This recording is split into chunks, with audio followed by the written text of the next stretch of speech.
Kaze mwene data muri kumwe na Apotre Rwema Ndamiye Kibibi, ndagira ngo usabe ukande subscribe niba utari wabikora kugira ngo uzajye ubona ibiganiro dutanga buri cyumweru. Imana iguhereze umugisha uryoherwe n'ibiganiro bikurikira. Nitwa Jori Murekatete, ko bambonye bwa mbere abatabonye video y'ubushize, ayo niyo mazina yanje. Ibyo ngiye kubabwira uno munsi ni ibintu urugendo rwaje gukuntu natakaje ibiro.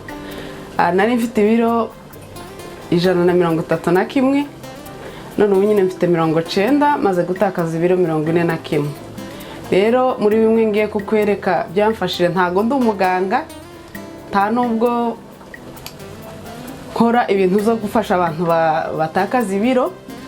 Jewe nuko byamfashije, nagira ngo nawe mbikwereke ahari bizagufasha. Rero ngiye gutangira nkwereka umunsi wanje ukuntu uzugenda. Icyambere iyo mzutse mu gitondo, inzamwa iji ivuye mu bihuru, niyo ngiye kukwereka bwa mbere. Inza mfatiye icyukamba, kokombure niko bayita mu Gifaransa.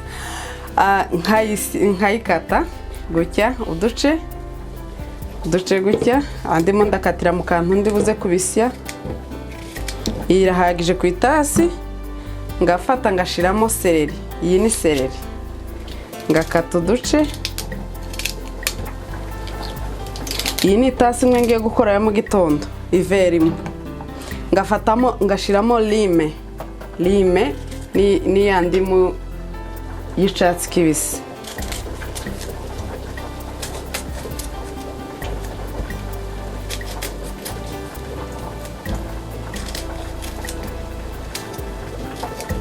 Ngafata ngashiramo lemon ijya y'umuhondo, ngashiramo igice, ari itasi sinyishiramo yose.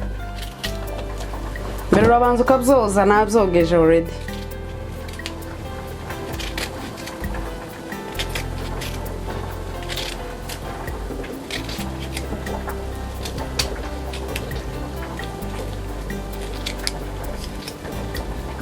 Narangiza ngashiramo mint. Urabona uduhuru twitwa gutya, izina ryatwo nitwo twutungutu, ngutu twuduhuru. Ngashiramo akababi kamwe, iyo ari byinshi nshiramo twinshi. Ngashiramo seleri, ngashiramo naho tubabi tubiri. Ngashiramo ginger, ngakata uduce.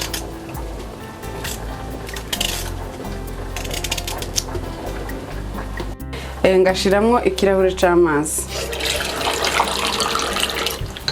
muri ya bindi nakase by'ikirahure ndi buze kunywa nyine cy'amazi. Ngahangiye gupfundikira kugira ngo mbisi.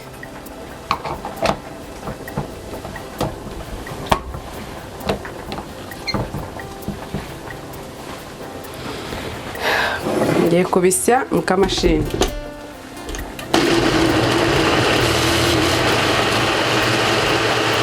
Ndabise biranoze neza.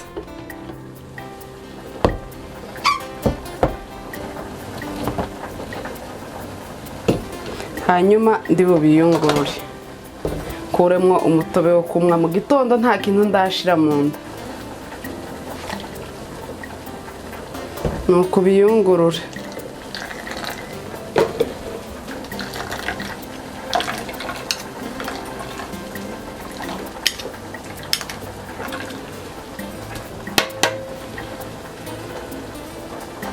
Ukayungura ukageza iveri yuzuye urumwa mu gitondo. Akenshi njewe nza nkora byinshi, ibyo ndi bumwe umunsi wose, kuko ugomba kunywa iveri yibi mu gitondo, ukibyuka utararya ibya mu gitondo, ukongera ukayimwa saa sita, nabyo utararya ibya saa sita, ukongera ukayimwa na nimugoroba, utararya ibya nimugoroba. Ico gihe njewe rero nkora amaveri y'umunsi yose 3. Ngiye atasi irarangiye. Ubu turayirangije.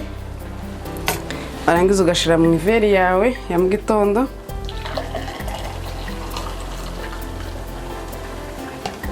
ubwo kamwe ukenjoyinga ibya mu gitondo.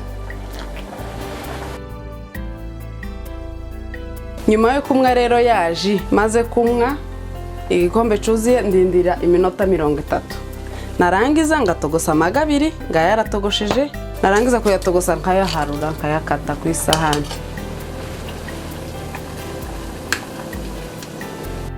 Ya magabiri ndayarisha salade. Iyi ni salade ntarakatagura, cyangwa ushobora kugura ya salade ijya ndende y'ibihuru ukaza gukatagura. Ni byiza gukoresha ibintu biri fresh wikoreye wenyine, pana kugura bijya bikase ibyo utikoreye wenyine.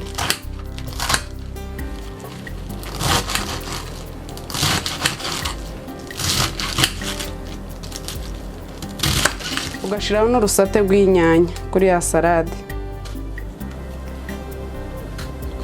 Ukajya igisate ntukajya urunyanya, ariko biterwa n'ukuntu rungana. Ari rutoya worya ruzima. Ndajya igisate kuri uyu kubera ko ari runini. So ibi ngibi rero niyo breakfast, ibyo bya mu gitondo inzanye. Ntushireho za birungo baza bashiraho, bituma biryoha. Ubijya gutya ari naturel. Iyo ntariye bino mu gitondo indya iyi ni cereal. Harimo iz'ubwoko bwinshi. Iyi ngiyi ngewe niyo nzandya, niyo itarimwo isukari. Ndore isukari ni 0. Rero ndariye mu gitondo breakfast. Inzamara kujya breakfast nkajya muri sport. Ndatashe mvuye muri siporo nkoya amazi, nako mba nanayamwa nankora siporo iyo ngiyo. Ngataha nkanywa amazi, namara kunywa amazi ngafata agasnack. Iyi ngiyi karya apple, niyo fruit nzanye. Bayikatagura gutya. There you go.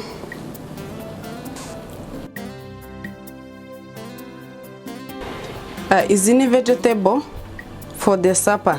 Nasimbutse lunch because lunch tayo nkunda gufata mu byukuri. Ngiye nta lunch mfite, kabiyo nashonje cyane nza nongera nkarya oatmeal cyangwa nyine cereal, iriya cereal. Ariko iyi ni vegetable nateguye no munsi. Ushobora kurisha broccoli, ushobora kurisha any veggie, ibihuru byari byo zose wobirisha. Ariko ibi ngibi ngiye nibyo nateguye no munsi ko ari byo narishije lunch.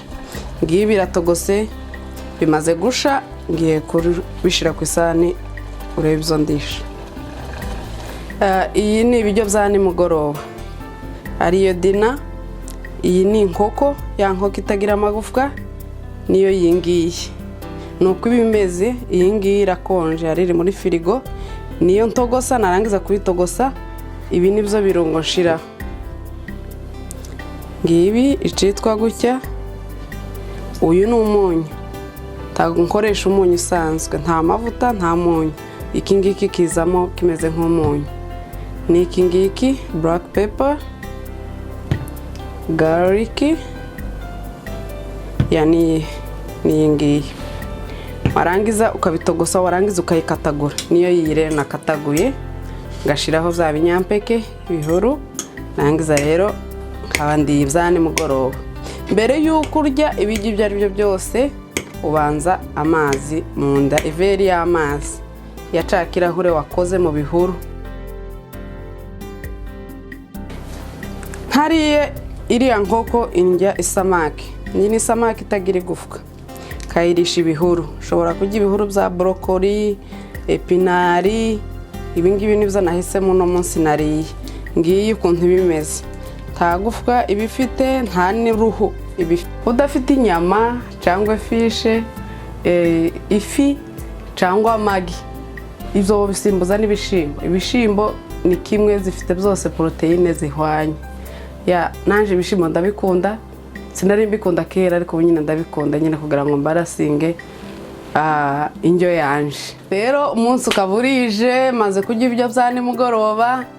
Ahangaha rero iyo ngiye kuryama inzamwa y'amazi nakoze muri bya bihuru. Bya bihuru ushobora kubitogosa cyangwa ukabise nyine kwa kundi nabikoze muri ka kamashini.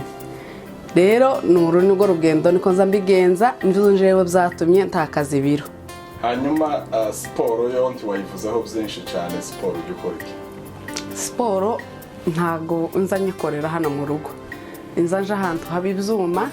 Mbere korona itaraba nari mfite umutrainer, umuntu unkoresha siporo, naramwishuraga akankoresha nyine kuri bya byuma kubera ko ntabwo nyari mbizi. Nibwo bwa mbere nari ngiye kubyuma ngo nkore siporo. Inza ngenda mu gitondo isaha imwe, kagaruka nkirirwa muri gahunda zose z'umunsi. Nimugoroba ngakora izindi gahunda. N'uwo munsi gusa nza ngenda mu gitondo gusa. Wambaje ngo se mu gitondo uhora urya amagi gusa every day, buri munsi? Oya, woyarya uyafite, woyarya, ariko uravanga n'ibindi. Ntago hoya wojya amagi yonyine, uravanga, wajya oatmeal, cereal, ibintu byinshi mu gitondo worya by'ibihuru bidafite ibinure byiza bya naturel, uwo bijya byinshi. Urakoze kubana natwe. Niba utari wakora subscribe, kanda ahangaha kugira ngo ibiganiro bindi tuzazana uzabashe kubibona. Imana ikugirire neza.